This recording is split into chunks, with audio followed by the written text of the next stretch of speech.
has been enabled for this briefing. To view, please click the closed caption button at the bottom of your screen. Today, we're talking about 3 episodes of our podcast, Sounds Like Hate. The 3 episodes that we're talking about, the title is Baseless. And that comes from an organization called The Base. Now, The Base is an accelerationist white power group. We obtained 83 hours of secret recordings of The Base made inside their vetting room, where they screened potential members for their organization. There are over 100 people in these secret recordings. We worked with data scientists to research the words they say and what they're trying to create with their language. We're trying to look for clues to their motivations. And the series is really about what white supremacists say when they hope nobody's listening. Sounds Like Hate is now available on soundslikehate.org, Apple Podcasts, Spotify, and wherever you get your favorite podcasts. There's a link in the chat that you can use to subscribe to. I'd like to start first, though, by playing an exclusive clip from the first episode of Baseless. Please take a listen. Sounds Like Hate is a new podcast series. Baseless is the title of our next 3-part story. These are secret audio recordings made inside the vetting room of the violent neo-Nazi acceleration group, The Base. We want things to accelerate. We want things to get worse in the United States.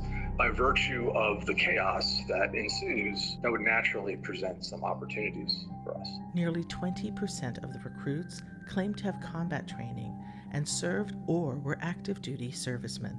Do you consider yourself to be a militant?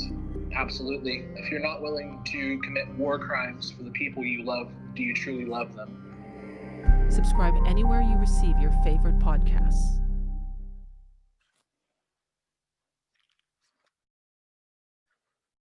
Thanks. So that is a little bit of our podcast. Now, I'd like to especially thank each of our panelists for joining us today and introduce them to you in order of our discussion. Cassie Miller has a PhD in American history and is a senior research analyst at the Southern Poverty Law Center. Mike German is a fellow with the Brennan Center for Justice at NYU Law School. He previously served 16 years as an FBI special agent. He's also the author of Disrupt, Discredit, and Divide: How the FBI Damages Democracy. And I'm really excited to introduce the third panelist, Jamila Paksima, who is my co-host, co-producer, and really dear friend. She is also an award-winning executive producer, journalist, director, filmmaker. Her work has been featured on PBS, NBC, BBC, ITVS, WNET, BET, Discovery, Aussie, MSNBC. I could go on and on. That's Jamila Paksima. So first, you're welcome. By the way, it's her birthday today. I'm not supposed to say that, but it's her birthday, which is why I'm so excited.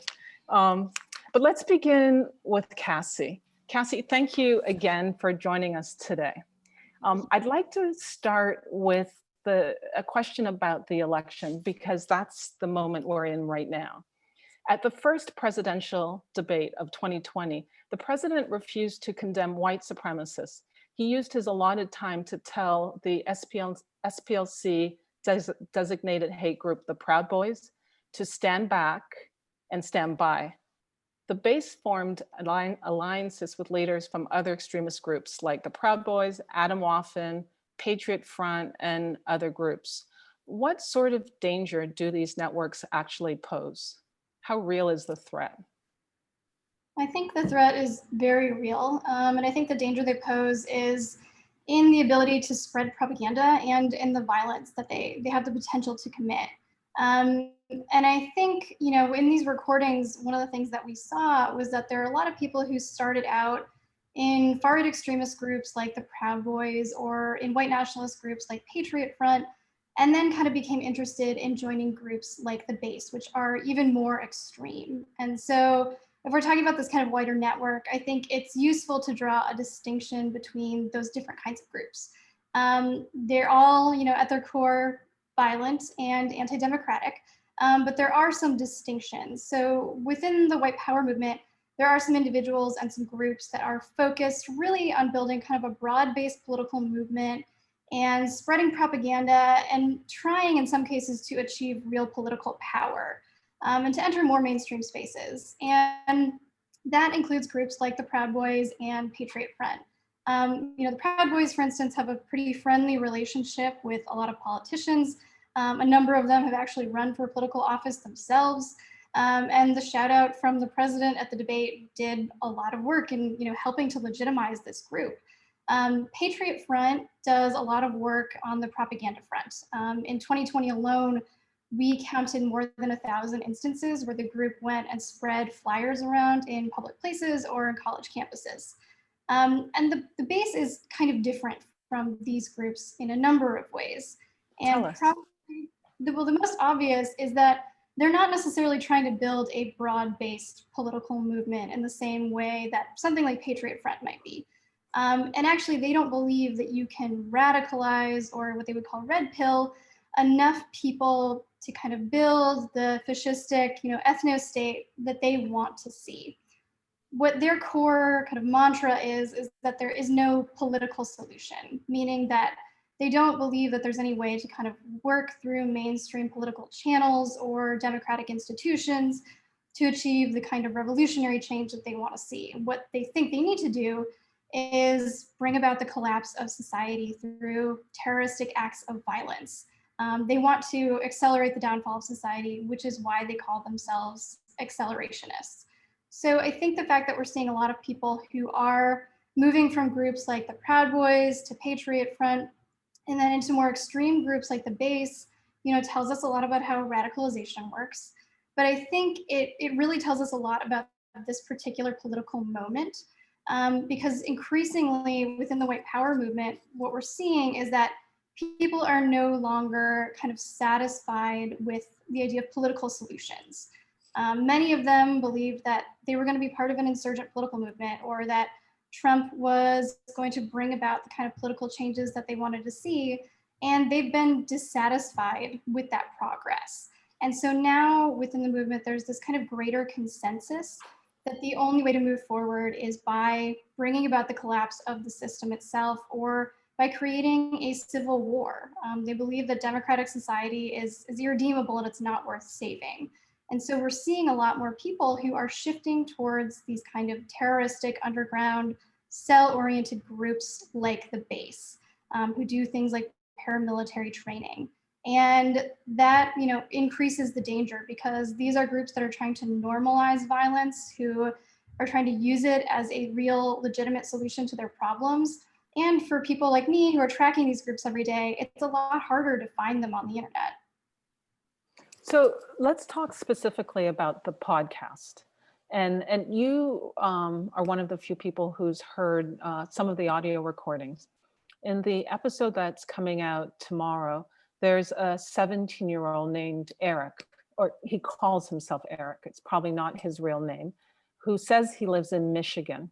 And he talks about planning meetups and trainings, violent training sessions at his mother's property. He says his mother is a physician. And he's welcoming everybody to train on his mother's land. That struck me as very strange for so many reasons. But how typical is his story, or the support he's receiving, that he says he's receiving from his mother?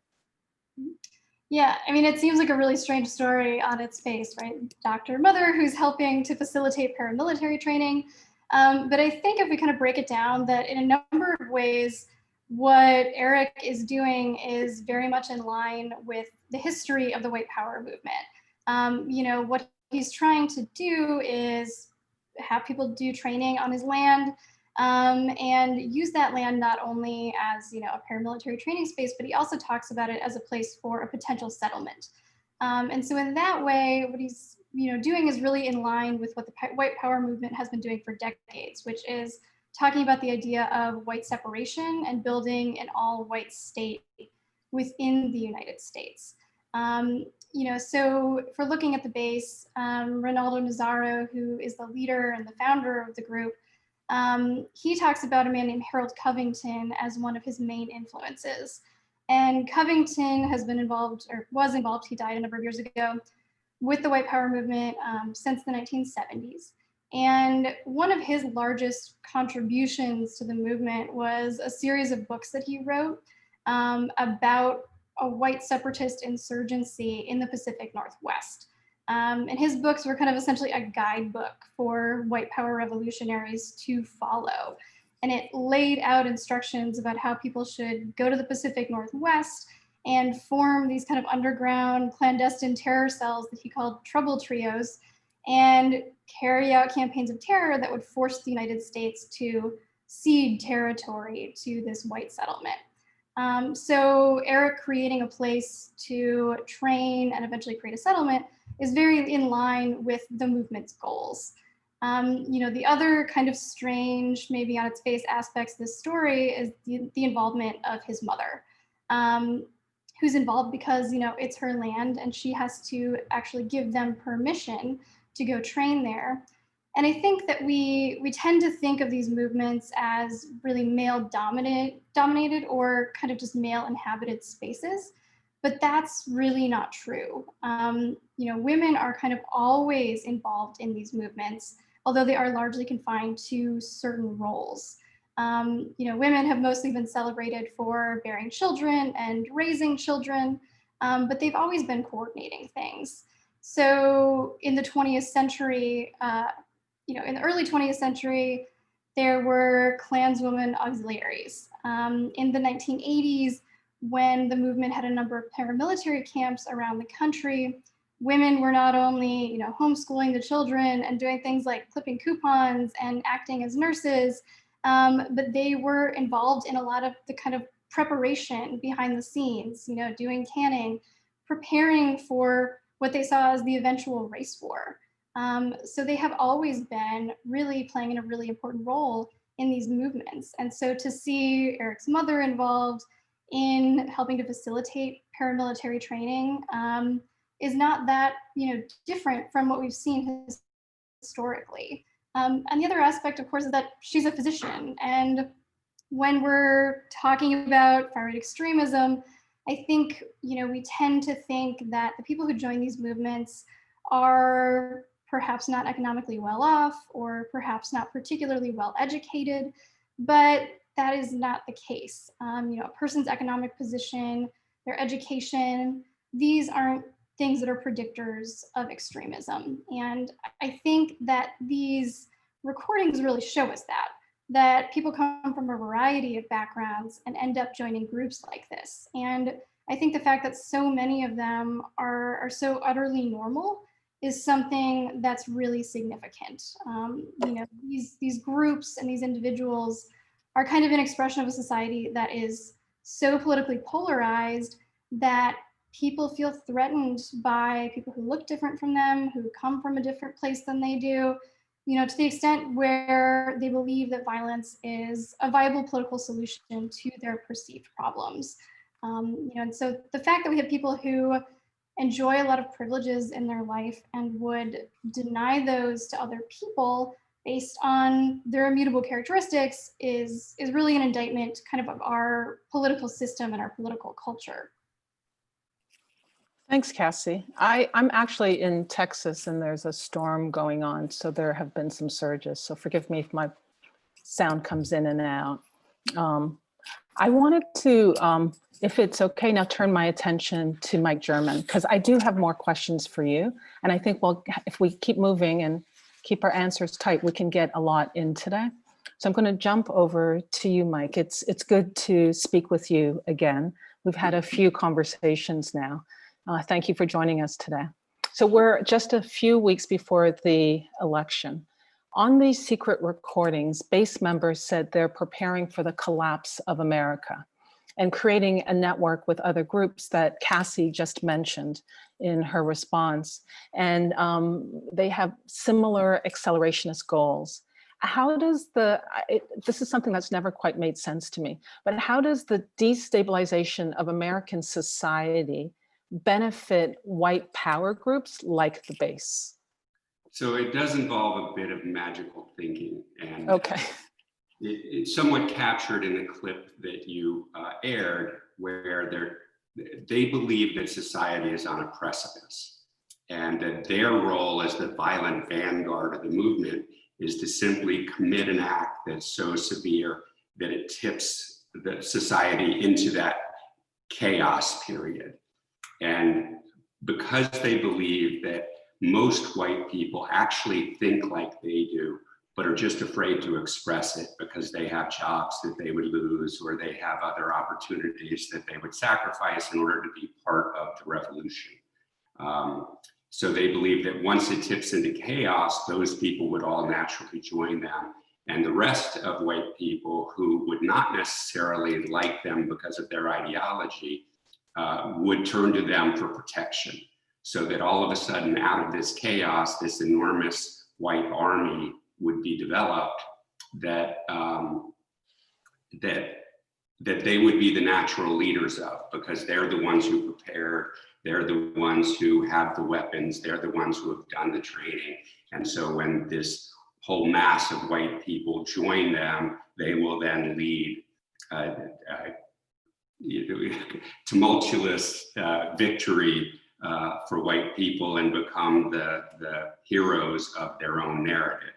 And of course, one of the things that I always thought was interesting when I was undercover in these groups, how there was absolutely no planning for how any of that would actually work. The idea was that just once they were able to tip it into this chaos, it would all the cards would fall exactly as they had hoped, and it would naturally put them at the top of the new society, new utopian society. Yeah, in the calls that we listened to, there was much discussion of how to collapse America and no discussion about what it'll be replaced by. Right, and that's common among a lot of terrorist groups, that it's part of what they see their role is. They're the violent vanguard. Their job is simply to be prepared, not to worry about the differences in ideologies between the different white supremacist group, not to try to be politicians, but rather to be warriors. And so that makes them the heroes in their own story, that we are the ones who identified the problems earliest, did what was necessary to prepare for the coming war, and were capable of winning that war. So, it's this heroic narrative that is very reinforcing, right? It's nice to think of yourself as somebody who's smarter than everybody else because they've identified the revolution. So let's change directions a little bit and talk about the categorization of criminals. The HR 5602 Domestic Terrorism Prevention Act was recently passed by the House of Representatives.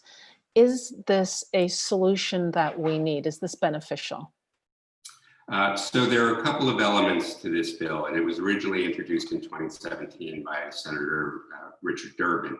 And a big part of the bill is data collection. One of the problems we have when we're talking about these issues, the question of whether this is a problem that's increasing, we don't know because the government doesn't publish objective data about the nature and scope of this threat of white supremacist violence.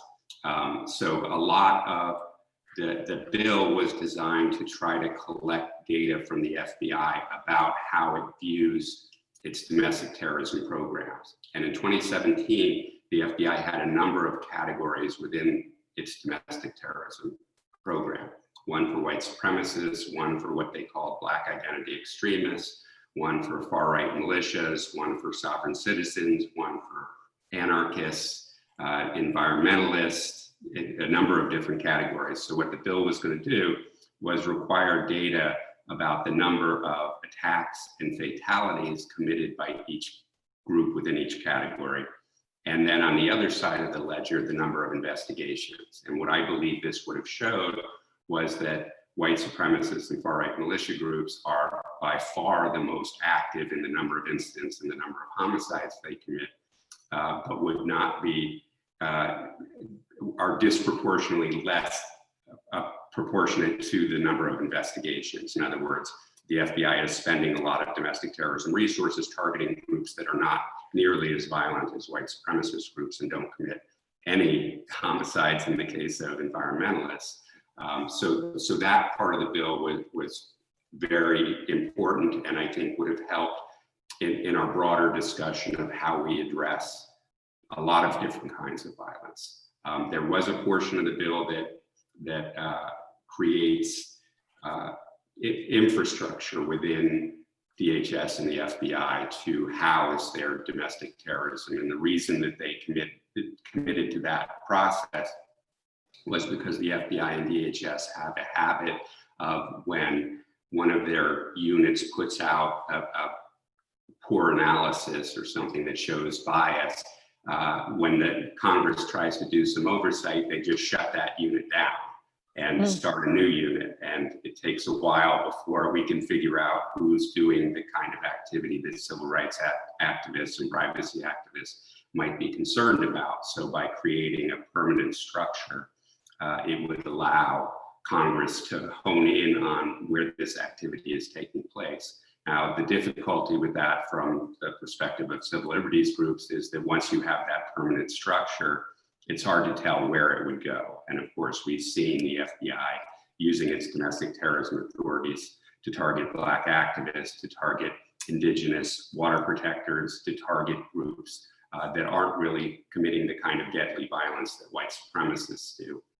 So we want to make sure that those structures have enough transparency and public accountability that we can make sure that they're focusing on real threats of violence and not targeting groups because of their political opinions. And that's the criticism against this bill, that this change can be used against communities of color, disempowered communities. Right, and this bill is one of the better ones. It's not one that actually gives the government new powers. You know, it does create some infrastructure, but the key part of it is to get the data, because that's how the FBI has been able to misdirect resources to target political groups, is that it hides how it views this activity, in part by talking about which, so if a white supremacist kills somebody, for instance, the FBI might consider that an act of domestic terrorism.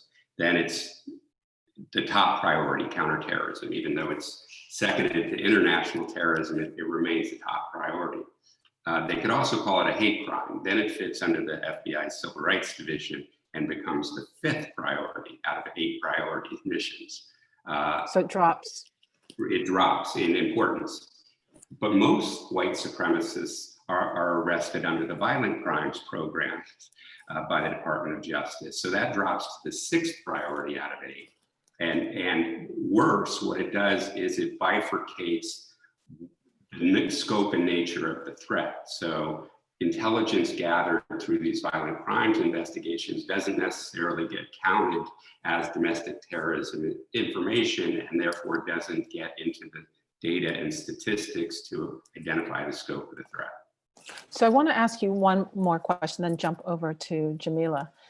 Many of the calls and conversations we listen to on these secret recordings inside the base's vetting room included active duty servicemen and veterans, and some people who were dismissed from duty. There are some who even talked about having specialized training with explosives, for instance. Are the armed forces, the American armed forces, doing enough to monitor these racist members of the military while they're serving?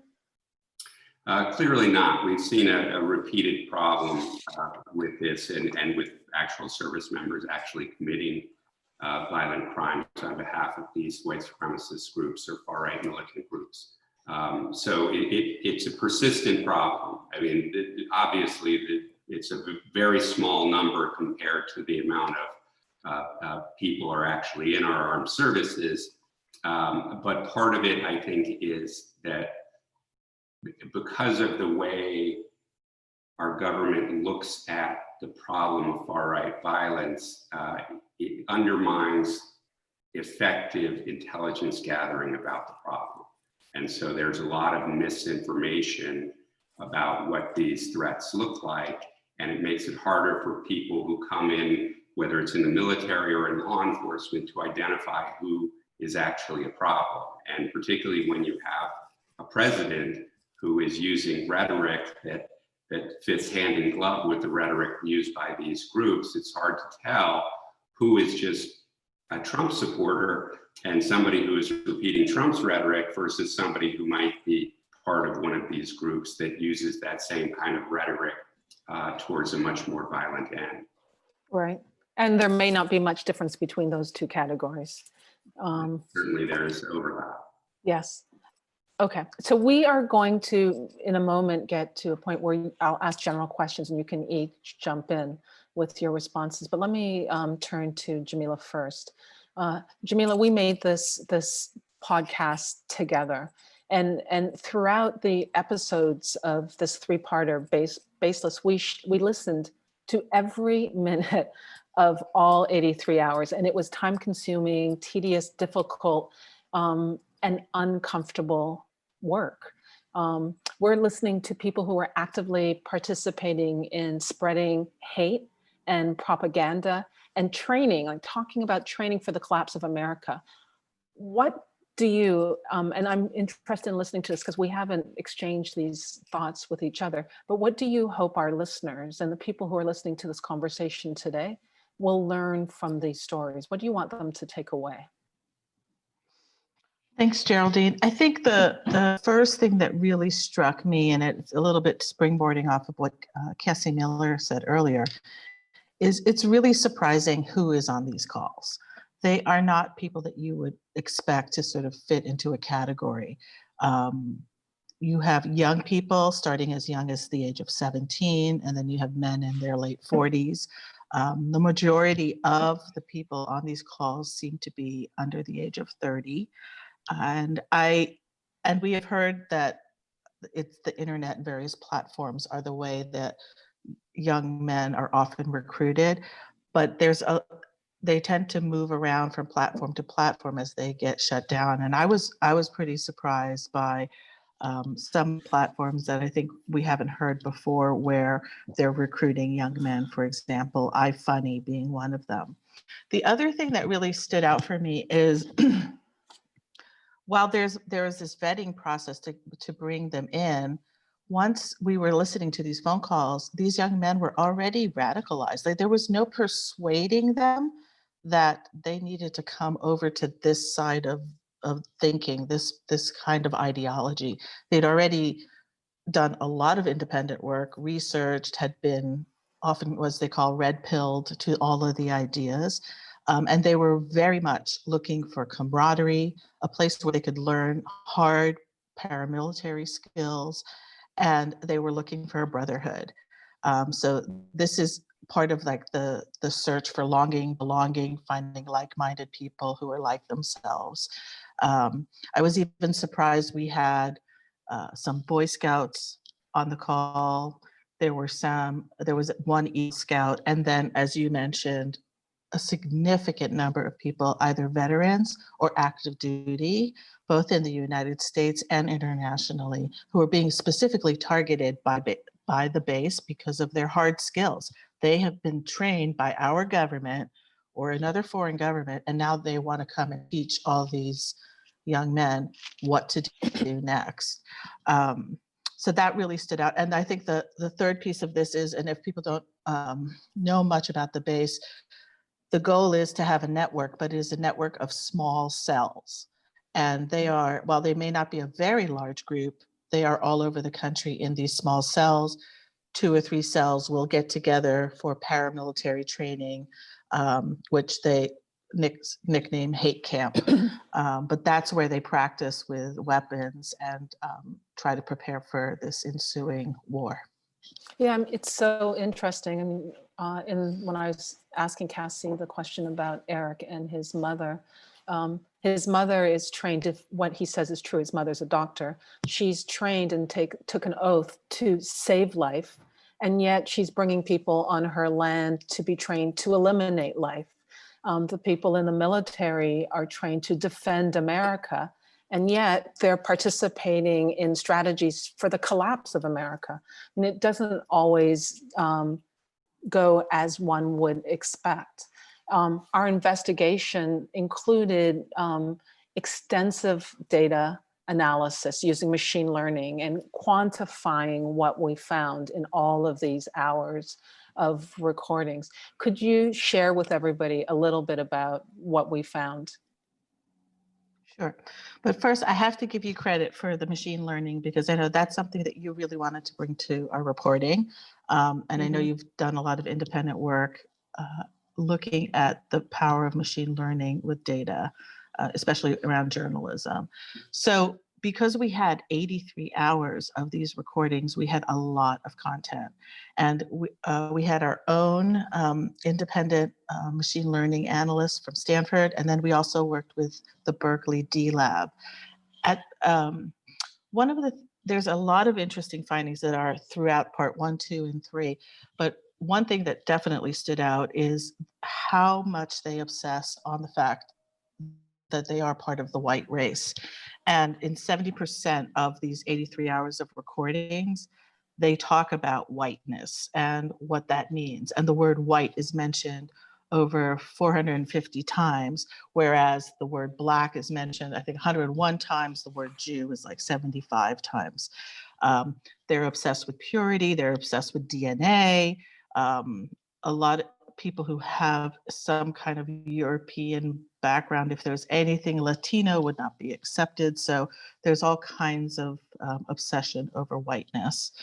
The other thing that really stood out, which was pointed out by the D Lab, is while there is significant hate speech in the content that we have, surprisingly, there's a lot of actually, positive conversation, which is based around the camaraderie. And about more than 50% of all the recording time included Nazaro, who is the leader. He did most of the speaking in the vetting calls, and he is the one who encourages all these young men, potential recruits, to consider what they're doing and sort of amplifying all of his goals of having these land and property in different parts of the country. And so what was surprising there is that they didn't have to convert these recruits. They're already recruited, and it's really this like-minded thinking and like-minded in-group conversation that sort of made the conversation not hate speech. It was actually much more around brotherhood and camaraderie. Right, there was already a sense of belonging. It was an in-group conversation. Exactly. So one of the techniques we used in the process of telling the story was machine learning. Can you share a little bit more about our investigative process? Because some of the people who are listening actually do want to know how we end up with a podcast. How we created it. How did we create it with machine learning? Well, we received the investigative process. Right. Well, that is complicated. We had an enormous volume of content here, and we also wanted to speak to experts, but we had to first wade through all of these stories. There were over 100 individuals who came through these 83 hours of phone calls, along with a number of others who are on the calls with Nazaro, trying to decide, do they accept people in or not. Most of the people actually seemed to be accepted in. It was pretty rare when they weren't. But for Geraldine and I, as we are trying to whittle this down for the general public and try to figure out what stories are going to resonate the most, we debated a lot over which character we were going to focus on, who was going to be in, which call is good, which one isn't, which one's most well-rounded. But I think we ended up settling on a couple of key findings. The first is we definitely focused on an individual who was bringing alliances with other groups. That was one of their motivations. So we zeroed in on one individual there, the ecologist, who is with a group that he started called Green Brigade. But there's a number of other groups that also have aligned with the base, including Atomwaffen Division. Next, we decided we really needed to focus on young people, which is why we are telling Eric's story and the fact that his family has property, that his family is clearly aware of what is happening.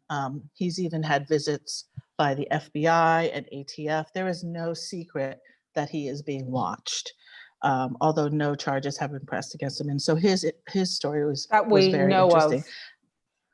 That we know of, right? Right. Right. And that's the big caveat. Like, these young men are also filled with bravado. They're trying to impress each other. They talk a lot about weapons and their skills, but half of them don't even have a car to go anywhere or drive anywhere. But they're saving everything they can to buy weapons and prepare for, this ensuing war. And finally, a number of base members are implicated in episode 3.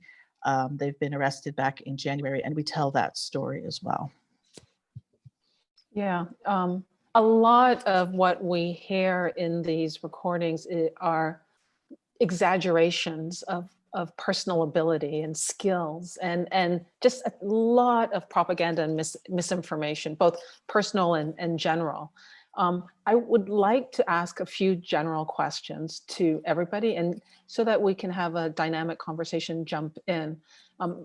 Right now, America seems to be having a national moment in 2020 of racial reckoning. Our criminal justice system may be prepared to address the violence of white supremacists, and it might not be. It might not be prepared to address the demands of defunding the police that everybody seems to be talking about right now. and this has all happened since the killing of George Floyd. I'm curious to know whether or not you think our criminal justice system is prepared to deal with the racial reckoning we're having in America. Mike, how about you get us started? Sure.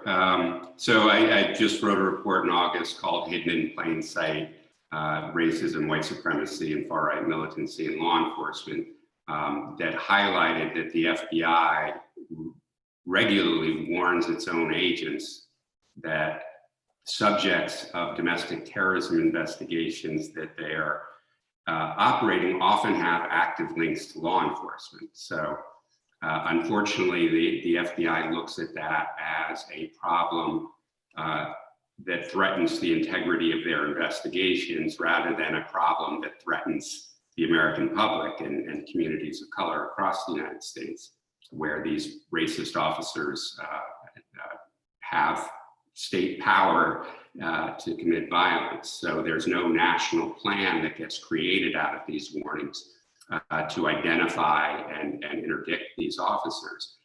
So it's a problem that's well known in law enforcement, but doesn't get addressed until some particular individual somehow makes a mistake and makes public their association with a white supremacist group.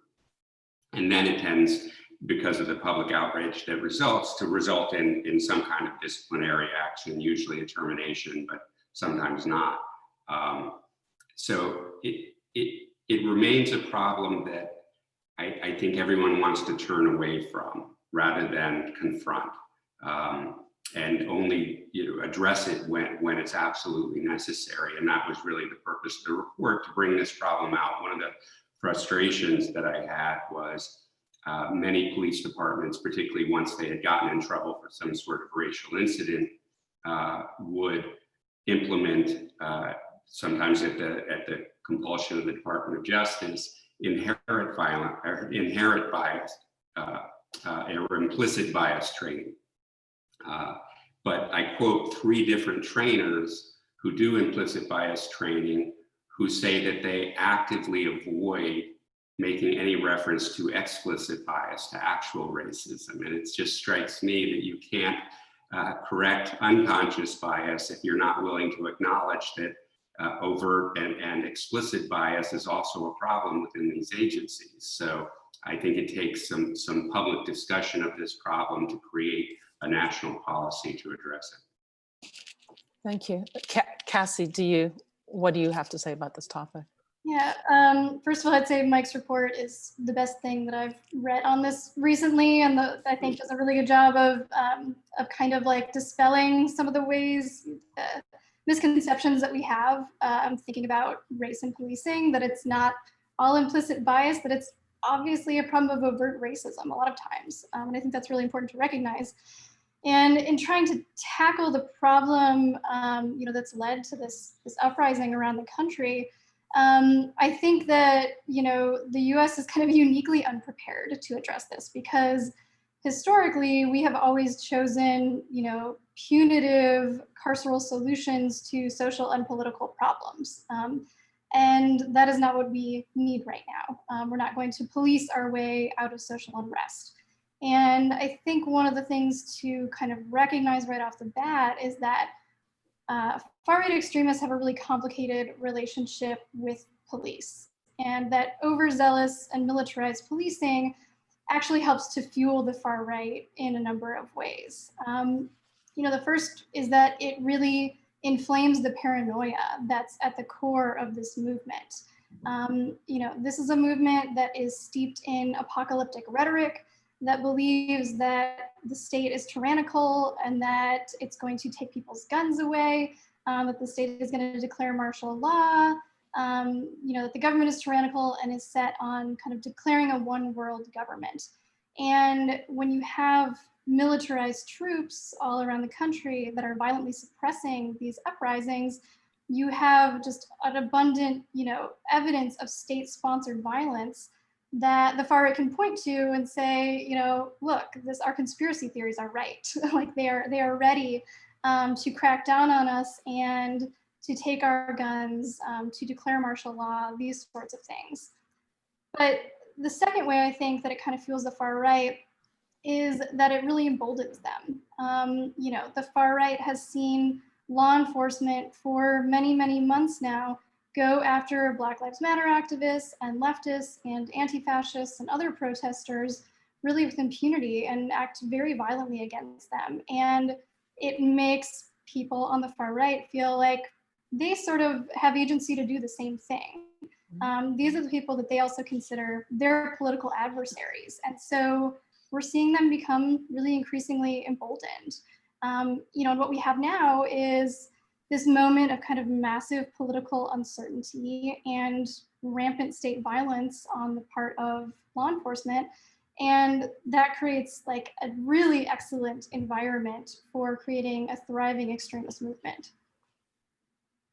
Well, let me ask a question building on that, because we are in an election cycle and the election is less than 2 weeks away.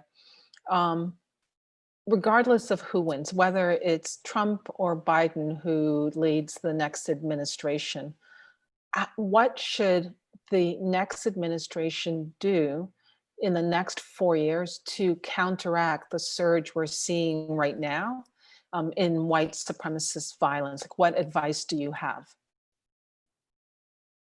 Well, Cassie, do you want to start? Sure, I can kind of build on what I just said, which, one of the biggest things that we can do is to end something that's called the 1033 program. And that is the program that moves excess military property into law enforcement agencies. And so by ending that, we, start demilitarizing the police and hopefully push back against this far-right mobilization that we've been seeing not only over years, but especially escalating over the last several months. But I think really kind of at the core, what we would like to see at the SPLC and the things that we advocate for are a larger shift away from these carceral punitive solutions to white supremacy and white supremacist violence. And instead, what we want to see is more funding for research into radicalization, for de-radicalization programs, and emphasizing approaches that really create community resiliency so that we can stop people from becoming radicalized, in the first place. And so that means doing things like shifting funding away from DHS and towards the Department of Education, so that we can, build that education portion that I think is really missing. And at the Southern Poverty Law Center, we've been trying to kind of lift some of that work up on our own. So we've recently partnered with American University's Polarization and Extremism Research and Innovation Lab, it's called PERIL. And during the coronavirus pandemic, we released a guide for parents and caregivers for recognizing the signs of radicalization, especially as young people are spending their entire lives online. I mean, here we are on Zoom right now. And that is a really dangerous place for radicalization, especially in this really, really uncertain moment. And so what we want to do is kind of provide tools and provide education so people can recognize those things and then know how to address them. And we'd like to see those kinds of things be scaled up. And so that's something I think a new administration could do. I'm going to jump to another question because there are a couple more and we only have about 12 minutes left. What about one thing we haven't talked about at all so far is Antifa. And Antifa is this giant bucket of everybody from anyone who's on the extreme left to the media, to journalists. It's an enormous bucket. But what about Antifa? Is there any evidence this is actually a terrorist group? And what's the motivation behind Trump's administration wanting to classify Antifa as terrorists? I'll take that one. So part of it, and part of this labeling of Antifa rather than using the entire word anti-fascism is a strategy that political leaders sometimes use to identify a broad enemy. And that turns everybody's focus towards this other, rather than looking at the problems created by government or that government is designed to solve but is not solving. So by using this term Antifa, it takes away the meaning, and it also is so broad that it can involve anybody and nobody at the same time, right? What we know, and even the director of the FBI has acknowledged, there is no overarching anti-fascism organization. Anti-fascism takes many forms. I consider my undercover work as an FBI agent in the 1990s against neo-Nazi groups as an anti-fascist action. That's part of what it was. Obviously, our entire country was anti-fascist during World War II. So it's taking a word out of context to create a nebulous other that then becomes dehumanized and easy to attack. And this is effective because it's the police who feel empowered by the Trump presidency, identify the enemy that their leader is selecting, but also these far right groups do. So now they can attack their political opposition as quote unquote Antifa, and they end up on the same side as law enforcement. So they become a much more potent force. And even if somebody in the police department is not at all sympathetic to white supremacy, if they see themselves at a protest and one side is criticizing the police and the other is praising the police and wearing the Blue Lives Matter flag, they feel a camaraderie with that far right element without recognizing, as Cassie has suggested, that these groups become much more violent. And certainly, there's one homicide that somebody could allege is an anti-fascist homicide in the last 25 years. So this is not the same kind of violent threat that is posed by white supremacists. But what has surprised me is how much intelligence has been lost since we were doing this work in the 1990s, where law enforcement doesn't recognize the threat these far-right groups pose to law enforcement. And once they start trying to take enforcement actions against this group under the next administration, these groups are likely to become much more violent in reaction and likely to target law enforcement. So this fraternization that we're seeing between law enforcement and these far-right militant groups at these protests is very dangerous, because it gives them, again, just like Cassie said, this idea that they have agency, that the state is authorizing us to commit violence in their name. And that gives them, it's much easier to convince somebody to commit a violent act. And I learned this undercover with these groups, basically once you've committed a violent act, you're a fugitive, right? You've broken the law, and the police are now going to be looking for you, and your path is one that will end in your death or imprisonment. Where if you are convinced that the state is authorizing this activity, it's much easier to convince somebody to participate. That, oh, I can come to this protest, commit an act of public violence, and walk away without any charges. That's easy to, of course we'll go to that. And that's why we've seen more violent elements being attracted to these protests, because they get away with it. And when that ultimately is stopped by whoever is the next president, because, you know, as one of the things that you have to understand about the rise of authoritarianism is that they sanction this kind of political violence because they know the public doesn't like it. So eventually the public will demand some sort of a crackdown, which then they can claim more powers. And we've seen the Justice Department and the FBI saying, oh, they need much broader domestic terrorism laws so that they can target white supremacists. But what we've seen through their history is they don't use that excess authority to target white supremacists. They use it to target communities of color, immigrants, and others who challenge the social structure rather than people who are committing actual acts of violence. And I'm going to quickly jump in just for my fellow journalists, because we have been lumped in as Antifa as well. And it's really disturbing since the George Floyd murders that there has been a lot of violence from the police directed at the media, because it seems to be lumping out some of these very far left activists. And journalists are out there trying to chronicle, gather the facts, and tell their stories. And we're here to be those stories. Not that we're allies with different groups, but we're here to represent all voices. So it's disturbing to be lumped into that group. And I just have to make sure that that's really clear as well, because it's wrong. I do have a question for Cassie. I'll just say you're in Oh, good. yeah? In Portland, there was reporting that a police officer alleged the district attorney was Antifa because the district attorney wouldn't take some nonviolent charges to prosecution of protesters. Yeah. Okay. So We only have, right. yeah, good company. We only have 5 minutes left. And I wanted to open it up. Go ahead, Jamila, but we do have 5 minutes left. Go ahead. I think it would be really helpful if Cassie could sort of give us some context of like how large the acceleration movement is and who else SPLC is tracking, so we get a sense of how big a threat this poses to the U.S. Yeah, so I mean, I think we're seeing some interesting shifts within the white power movement over the last several years.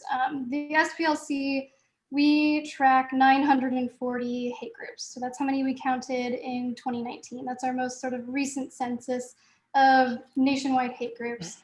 And we've seen a really big growth in white nationalist groups in particular.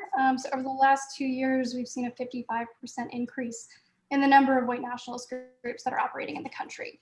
But in some ways that doesn't give us the whole picture, because a lot of what we're seeing now is that there are a lot more groups kind of subscribing to this accelerationist idea that we need to, they need to use violence to bring the downfall of society, or that civil war is something that's actually necessary.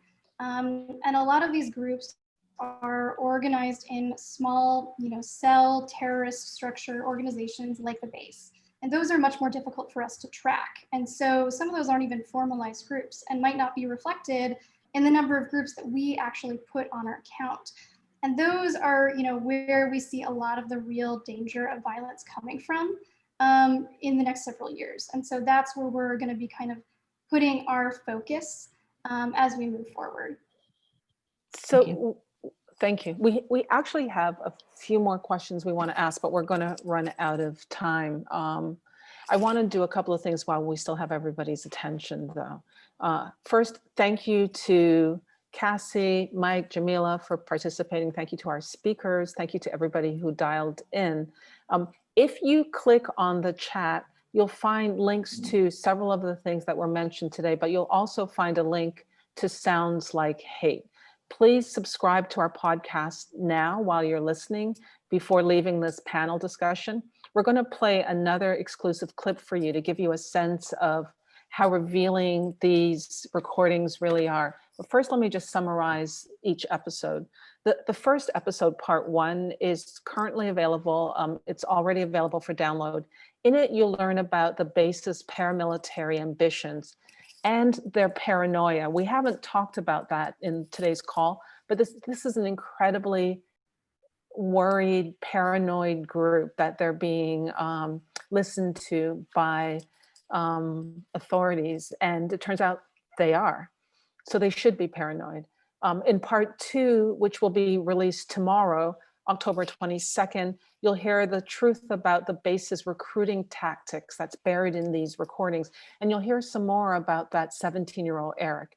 In episode 1 is the ecologist that Jamila mentioned. And then in part 3, you'll find out how the FBI infiltrated the base's inner circles only days before an armed confrontation. And we'll get into that in detail. But first, here's an exclusive clip that you'll hear before anybody else from part 2. According to our data analysis, 88% of the ages mentioned by recruits were under 30. The base targets them primarily on the internet. And when the youngest recruits, 18 and under, talked about internet platforms, 45% of the time they mentioned iFunny. So how did you hear about the base? Like this one, who says he's 17. Crap, what's his name on iFunny? It's your local Matsock. Met him through the CCR, the Christian Coalition thing, and ended up asking about it because I've been hearing, or I see people like talking about it on iFunny sometimes. And he just basically told me what it was about. And another 17-year-old A year and a half ago, who says he graduated early from high school in California. I really started to get serious about it. Not that I wasn't serious beforehand, but, you know, actually taking the action stance rather than the just talk about it stance, just shitpost and complain about Jews in group chats. And I can't sit here and do nothing, or else I'm just a retard. I'm a coward, you know? I mean, I'm not the best fucking person in the world. I don't have a whole lot of skills, but I want to learn things because it's important to actually have hands-on skills and not be some fucking keyboard warrior retard. It's not easy listening, but it's important listening. The most important thing I can say to all of you today is if you have already sent in your ballot and voted early, thank you. If you haven't, please do vote on election day. And remember to subscribe to our podcast, Sounds Like Hate. And be sure to share it with your family and your friends. Rate it and review it. It really, really helps the algorithm to help other people get to it and find it. And most importantly, thank you for joining us today. Thanks in advance for listening to Sounds Like Hate. And thank you to the Southern Poverty Law Center.